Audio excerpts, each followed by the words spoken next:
ನಮಸ್ಕಾರ ಪ್ರಿಯ ಆತ್ಮೀಯರೇ, ಗೀತಸಾರ ಈ ಪವಿತ್ರ ಜ್ಞಾನ ಯಾತ್ರೆಗೆ ನಿಮಗೆ ಹೃದಯಪೂರ್ವಕ ಸ್ವಾಗತ. ಇಂದಿನ ಶ್ಲೋಕದಲ್ಲಿ ನಾವು ಭೀಷ್ಮಾಚಾರ್ಯರ ಭಯಂಕರ ಶಂಖನಾದವನ್ನು ನೋಡಿದ್ದೇವೆ. ಇಂದಿನ ಶ್ಲೋಕದಲ್ಲಿ ಆ ಒಂದು ಶಂಖನಾದದಿಂದ ಸಂಪೂರ್ಣ ಯುದ್ಧಭೂಮಿ ಹೇಗೆ ಪ್ರತಿಧ್ವನಿಸುತ್ತದೆ ಎಂಬುದನ್ನು ಕೃಷ್ಣನು ವಿವರಿಸುತ್ತಾನೆ. ಬನ್ನಿ, ಇಂದಿನ ಭಗವದ್ಗೀತೆ ಅಧ್ಯಾಯ 1 ಶ್ಲೋಕ 13 ಅರಿಯೋಣ. ತಥಾ ಶಂಖಶ್ಚ ಭೇರ್ಯಶ್ಚ ಪಣವಾನಕ ಗೋಮುಖಾಂ ಸಹಸೈವಾಭ್ಯ ಅನ್ಯಂತ ಸಹ ಶಬ್ದಸ್ತುಮುಲೋಭವತ್.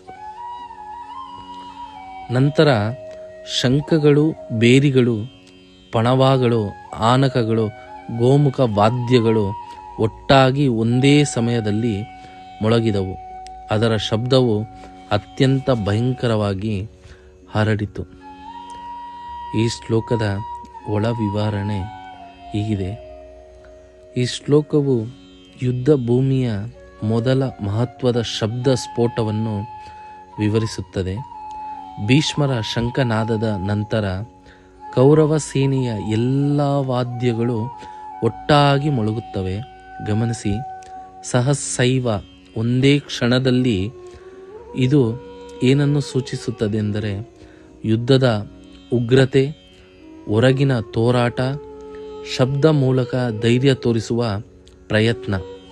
ಆದರೆ ಕೃಷ್ಣನು ಇಲ್ಲಿ ಒಂದು ಸೂಕ್ಷ್ಮ ಸಂದೇಶವನ್ನು ಕೊಡುತ್ತಾನೆ. ಶಬ್ದ ಜೋರಾಗಿದೆ, ಭಯಂಕರವಾಗಿದೆ, ಗೊಂದಲವನ್ನು ಸೃಷ್ಟಿಸುತ್ತದೆ. ಆದರೆ ಇದು ಇನ್ನೂ ಧರ್ಮದ ಘೋಷಣೆ ಅಲ್ಲ. ತುಮುಲ ಎಂದರೆ ಗದ್ದಲ, ಅಶಾಂತಿ, ಗೊಂದಲ.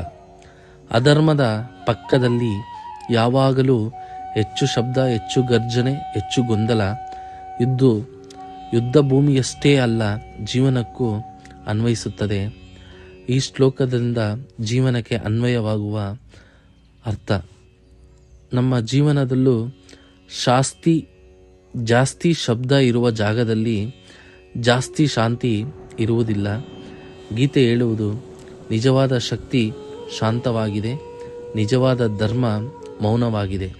ಶಬ್ದ ಕಡಿಮೆ, ಸ್ಥಿರತೆ ಹೆಚ್ಚು.